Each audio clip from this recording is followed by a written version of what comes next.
But can I push you on this, Dr. Bhalla, that if then you have a situation where the government has already extended its scheme for free grain, free ration to 80 crore people for another 5 years.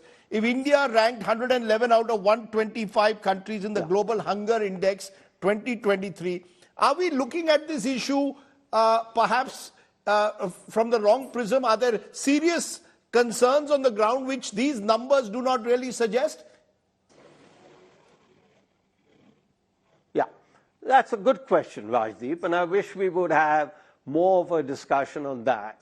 The hunger index, back in the 1950s and 1960s and 1970s and 1980s, that the World Bank and the government of India and other people and economists in India defined poverty according to caloric consumption, which was a close proxy for hunger. Now, did a study for the World Bank where the calorie consumption for the US, if you took that, then 80% of Americans were malnourished.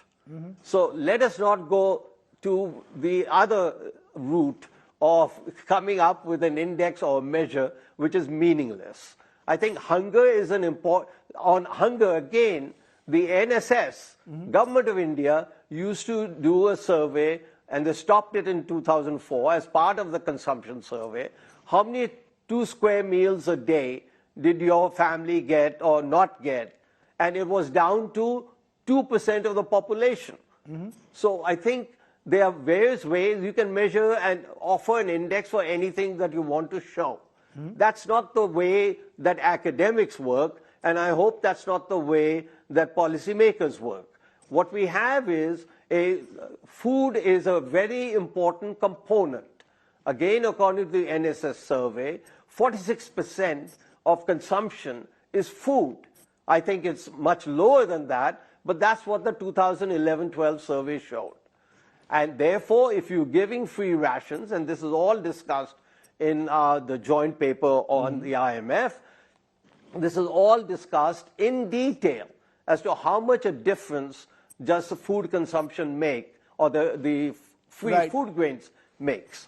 And actually, let me just point out one last thing, that the World Bank, when I presented this findings at the World Bank, they also objected, no, you can't do it this way, etc. And finally, they came around to that our method of accounting for food subsidies in the reduction of poverty was correct. Okay. So I want to say get Professor that the world over, everybody approves of that. Okay, let me get Professor Mehrotra to respond. Professor Mehrotra, then is it coming down to the fact that because we don't have a proper consumption expenditure survey at the moment, that's why these numbers are being questioned so rigorously by economists like you?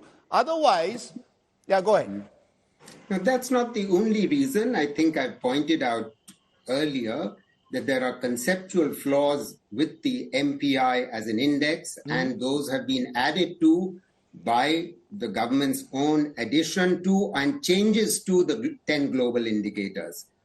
That's problem number one. I think the last point I would make is that it's interesting that Dr. Bhalla keeps coming back to the World Bank's methodology and the World Bank's numbers, and the World Bank has not accepted the 1% poverty that he has estimated in his working paper for the IMF. So what is your estimation of poverty? What is your estimation? When the government today uses Niti Ayog's report and the Prime Minister then quotes it to suggest that we've had this sharp decline in poverty, what is your number? No, how can you have a number of the kind which is comparable to the consumption poverty in the way it has been estimated? Because you don't have the data. Rajdeep, we haven't got the data. The 17-18 data, the NSS was rejected.